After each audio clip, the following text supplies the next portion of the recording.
Okay mga ka-flex na another vlog, another day. Yan, pupunta ako ng Maynila. Meron lang ako papasyalan doon. Ipapakita ko kung ano ang aking mga madadaanan dito. Nandito ngayon ako sa flyover ng Pasay. Mga kamaya, shoutout pala sa mga aking mga subscriber. Yan, na-traffic na ako. Medyo traffic dito sa overpass sa Pasay. Yan. Medyo meron yatang ginagawa. Yan.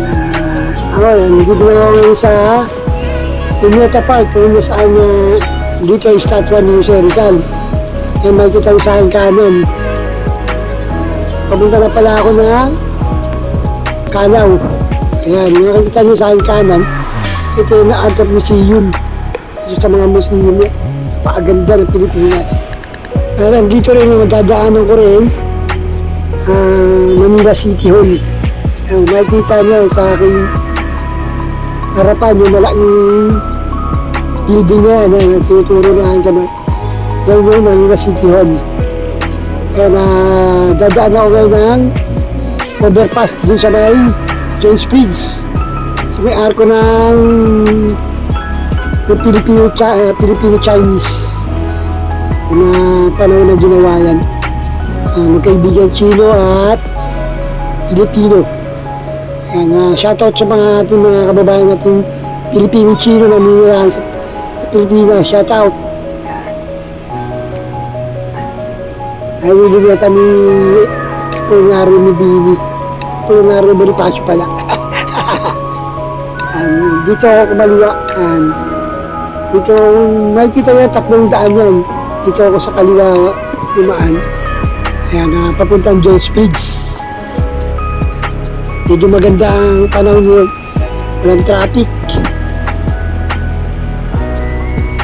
Easy lang.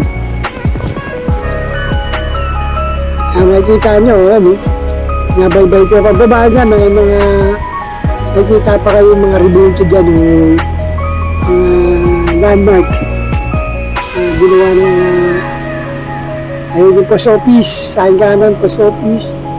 Ito yung Jones Bridge. Jones Bridge. Medyo binago na pala niya, panahon ni ganda. May mga ilaw na siya. Sa gabi, ang ganda rito dahil magkapag-picture dito. Nakikita nyo na sa pagbaba nito, nakikita nyo yung arko of Filipino-Chinese. Ayan. Yan yung sinasabi ko. Nakikita nyo, ganda. Kala mo, nasa China ka. Ayan. Yung arko na pinagawa. Magkaibigang Filipino-Chinese. Isang artist na luma. Pero ito talaga yung pinakaunang ginawa ng unang arko. Masingit kuya. Medyo nauna pa tayo. Barko, sumusunod din. Ayan yung arko. Nakikita mo yung Filipino-Chinese. Ayan, go na tayo! Filipino-Chinese Community Art. Papunta na pala tayo ng simbahan ng Umpin. Yan. Pag diniretso yan, Umpin yan. Simbahan. Medyo maganda nga panahon yun. Wala masyado traffic dito. Kasi matagal na rin daw nakakadaan dito. Sakto, naging maganda naman yung dali ng traffic ko. Yung simbahan na, hindi ko alam, ang taong ginawa yung simbahan ng Umpin yan, dito yan makikita. Singit-singit!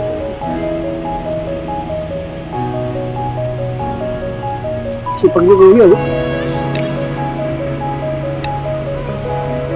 Makikita nyo sa bago mag-start yan yung simbahan ng Umpin.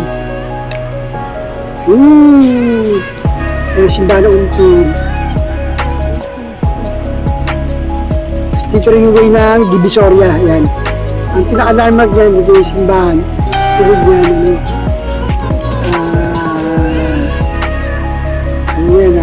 puntak-tap ng Divisoria. Divisoria yan.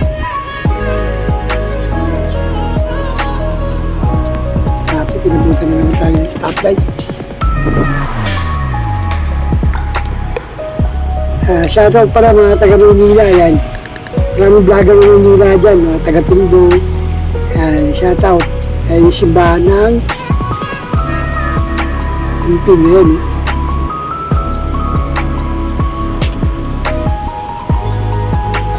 Uy, karto-karton. Hindi, gataman. Ano mo na taga sa hukuman.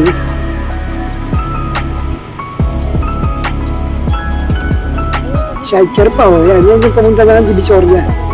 Ito pumunta ng sa Bad Santos.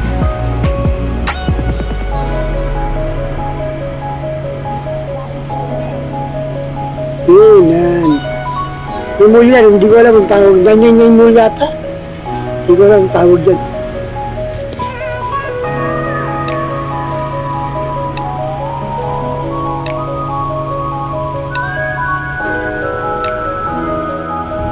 Kuya, umula niya ata. Sarap siguro mag-bike.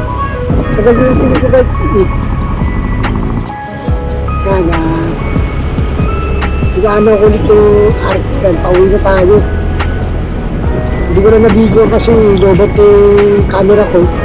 Hindi ko na-video yung bike ko. Sana yung pinuntahan ko eh. Ito yung RP na, yung bagong RP. Ito yung bagong RP, bagong tulay. Tulay pala.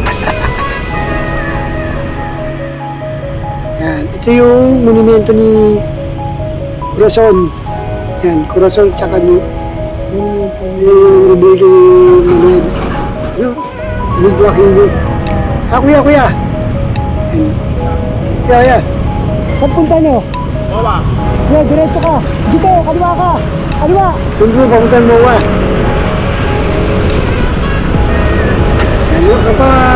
Yung sa mga rider na paalala ko, pag kung may magtanong yan na pwede naman kayo magtanong kapwa ni rider, tuturo naman kayo eh.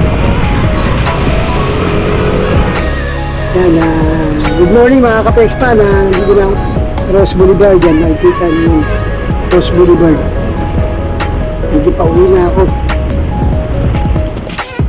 Yung ganda, puro puno. See you in video. Next